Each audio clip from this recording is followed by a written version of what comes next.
Hello friends, welcome to our channel. இன்றைக்கி நம்ம சேனலில் ரொம்பவே டேஸ்டியான அணில் சேமியா கிச்சடி எப்படி செய்ய போகிறதுன்னு தான் பார்க்க போகிறோம். இதில் வெஜிடபிள்ஸ்லாம் சேர்த்து செய்கிறப்ப ரொம்பவே அருமையாக இருக்கும் சாப்பிட்றதுக்கு. இது குலையாமல் நல்லா பொலன்னு எப்படி செய்யலன்னு பார்க்கலாம். அதுக்கு முன்னாடி நீங்கள் இன்னும் என்னுடைய சேனலை சப்ஸ்கிரைப் பண்ணலாம். மறக்காமல் வீடியோக்கு கீழே உள்ள ரெட் கலர் சப்ஸ்கிரைப் பண்ண ப்ரெஸ் பண்ணி சப்ஸ்கிரைப் பண்ணிக்கோங்க. அப்படியே பக்கத்தில் உள்ள பெல் ஐக்கானையும் கிளிக் பண்ணி அதில் ஆளுங்கிற ஆப்ஷனை சூஸ் பண்ணிக்கோங்க. ஸோ நான் நெக்ஸ்ட் போகிற வீடியோஸ்லாம் நீங்கள் மிஸ் பண்ணாமல் பார்க்கலாம். இப்போ அடுப்பில் ஒரு கடாய் வச்சு அதில் கொஞ்சமாக எண்ணெய் விட்டுக்கோங்க. எண்ணெய் நல்லா ஹீட் ஆனதுக்கப்புறம் இது கூட 2 பிரிஞ்சி இலை, ஒரு 2 பட்டை, கொஞ்சமாக கல்பாசி சேர்த்துக்கோங்க. இதெல்லாம் நல்லா பொரிஞ்சதுக்கப்புறம் இது கூட இஞ்சியை துருவி சேர்த்துக்கோங்க. நல்லா இஞ்சி பூண்டெல்லாம் நல்லா பச்சை வாசனை போகிற அளவுக்கு நல்லா வதக்கிக்கோங்க. வதக்கினதுக்கப்புறம் இது கூடவே 2 பெரிய சைஸ் வெங்காயத்தை நீல வாக்கில் நல்லா கட் பண்ணி வச்சுருக்கிறேன். இதையும் இது கூட சேர்த்து விட்டு வதக்கிக்கோங்க.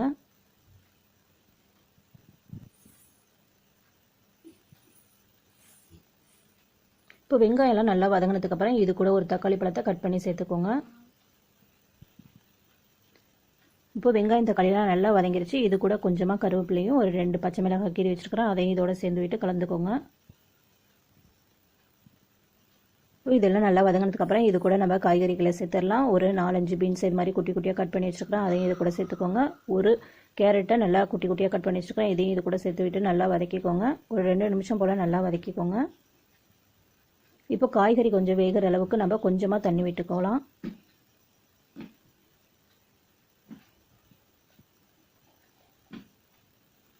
இப்போ இது கூட நம்ம கொஞ்சமாக சால்ட்டு சேர்த்துக்கலாம். சால்ட்டு சேர்க்கறதுனால உங்களுக்கு இந்த காய்கறிகள் எல்லாம் உப்பு சேரும். அதனால நம்ம லைட்டாக சேர்த்துக்கலாம். சேர்த்து விட்டுட்டு இதை ஒரு 2 நிமிஷத்துக்கு நம்ம மூடி வச்சுக்கலாம். இப்போ ஓப்பன் பண்ணி பார்ப்போம். அந்த தண்ணியெல்லாம் நல்லா வற்றி போய் காய்கறிகள்லாம் நல்லா வெந்திருக்கு.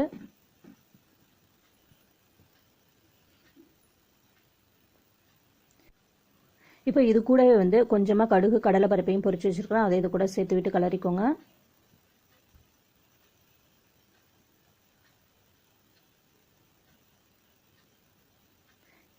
இப்போ இதெல்லாம் நல்லா வதங்கினதுக்கப்புறம் நம்ம தண்ணி சேர்த்துக்கலாம். ஒரு 250 கிராம் அணில் சேமியாவுக்கு ஒரு 300 மில்லி கிட்ட தண்ணி சேர்த்துக்கிறேன்.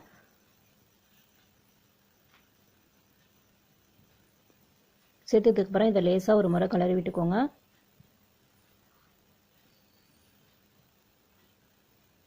கலர்னதுக்கப்புறம் நம்ம சேமியா உப்புமாவுக்கு தேவையான உப்பு சேர்த்துக்கலாம்.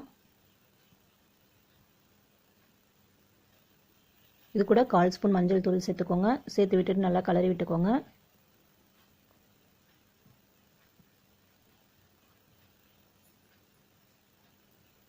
இப்போ இது கூட கொஞ்சமாக நம்ம கொத்தமல்லி இலை தூவி விட்டுக்கலாம்.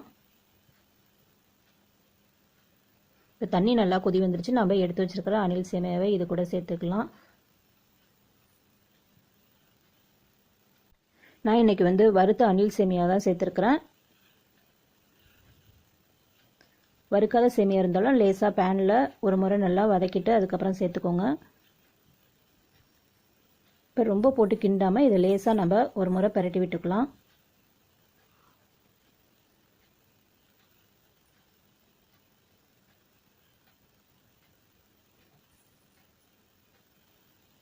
இப்போ அந்த அணில் சேமியா கிச்சடியில் உள்ள தண்ணியெல்லாம் நல்லா வற்றி வந்திருக்கு. நல்லா குழையவும் இல்லை, ரொம்பவே நல்லா பொலன்னு இருக்குது. இப்போ அணில் சேமியா கிச்சடி ரெடி ஆகிடுச்சு. இது தேங்காய் சட்னியோட தொட்டு சாப்பிட்றப்ப ரொம்பவே டேஸ்டியாக இருக்கும். கண்டிப்பாக இந்த ரெசிபியை நீங்களும் வீட்டில் ஒரு முறை ட்ரை பண்ணி பார்த்துட்டு எப்படி இருந்ததுன்னு சொல்லுங்கள். இந்த வீடியோ உங்களுக்கு பிடிச்சிருந்துச்சுன்னா லைக் பண்ணுங்கள், கமெண்ட் பண்ணுங்கள், ஷேர் பண்ணுங்கள். மறக்காமல் என்னுடைய சேனல் நீங்கள் சப்ஸ்கிரைப் பண்ணுங்கள். தேங்க்ஸ் ஃபார் வாட்சிங்.